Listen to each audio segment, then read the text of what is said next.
বেশিরভাগ মানুষ দেখবা যে যত বেশি দিন ঘনাচ্ছে, যত বেশি আধুনিকতা আসতেছে, তত বেশি মানুষ দেখবা যে গ্রাম থেকে মানুষ শহরমুখী হচ্ছে।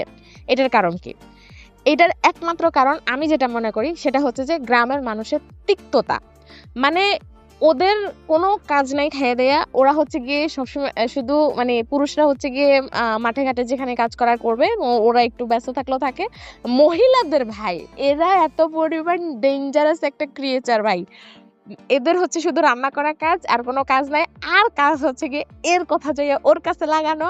মানে কারোর কোনো সুখ তাদের কেন জানি সহ্যই হয় না, হজমই হতে চায় না ভাই। মানে ধরো একটা মেয়ে পড়াশোনা করতেছে, তাতেও তার সমস্যা। একটা মেয়ে কেন এত দেরিতে বিয়ে করতেছে, তাতেও তাদের সমস্যা। একটা মেয়ের এত তাড়াতাড়ি বিয়ে হয়ে গেছে, তাতেও তাদের সমস্যা। বিয়ে হয়ে শ্বশুর বাড়িতে কি করতেছে, এটা তো সমস্যা। শ্বশুর বাড়ির কথা মায়ের বাড়িতে লাগাবে, মায়ের বাড়ির কথা শ্বশুর বাড়িতে লাগাবে। লিটারালি তারা কোনো মানে কাজ পায়ও না, আর কাজ থেকে মুক্তিও পায় না। মানে লিটারালি তারা এরকম। আর আরেকটা ব্যাপার হচ্ছে কি, অলস মস্তিষ্ক শয়তানের কারখানা, ঠিক আছে? গ্রামের মানুষদের ক্ষেত্রে হচ্ছে এই জিনিসটা সবচেয়ে বেশি হয়। এদের মানে খুব বেশি একটা কাজ থাকেও না, আবার কাজ থেকে এরা ফ্রিও থাকে না। ওই যে একজনের কথা আরেকজনের কাছে লাগাবে, আর হচ্ছে কি মানে রান্না বান্না করে তো তারা ব্যস্ত থাকেই, ওই অতটুকুই ব্যস্ততা। শহরের মানুষের ক্ষেত্রে একটা জিনিস খেয়াল করবা যে তারা নিজের ফ্ল্যাটের পাশের ফ্ল্যাটে কে আছে সে এটাও বলতে পারে না। সেই ফ্ল্যাটের মানুষের লাইফে কি হচ্ছে সেটা যেন তো দূরে থাকুক, বিকজ তার নিজের লাইফ নিয়ে সে এত পরিমাণ হ্যাসেলে থাকে, ওগুলো নিয়ে ভাবার চিন্তার কোনো সময়ই নেই ভাই। আচ্ছা, এবার আরেকটা কথা বলি।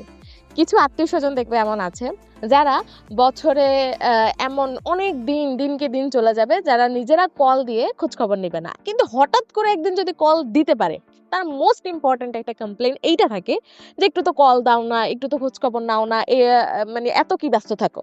এটা হচ্ছে তাদের মোস্ট ইম্পর্টেন্ট, একদম ফার্স্ট কমপ্লেন এটাই থাকবে। সো আমার কথা হচ্ছে ভাই, আমি যে আপনাকে কল দিব, প্রথমে তো আপনি আমাকে কমপ্লেইন করে বসলেন যে আমি আপনার খোঁজ খবর নেই না, ঠিক আছে? আমি আমার লাইফে এত পরিমাণ হ্যাসেলে থাকি, আমার অ্যাকচুয়ালি ওরকম টাইম হয়ে ওঠে না। কেউ যদি আমাকে আমার ব্যস্ততা নিয়ে প্রশ্ন করে, দেন জাস্ট আমার আনসারটা ক্লিয়ারলি এটাই হবে যে আমি আমার টাইম নিয়ে এত বেশি প্যারা খাই, এই জন্য আমি আমার বয়ফ্রেন্ড পর্যন্ত রাখি না।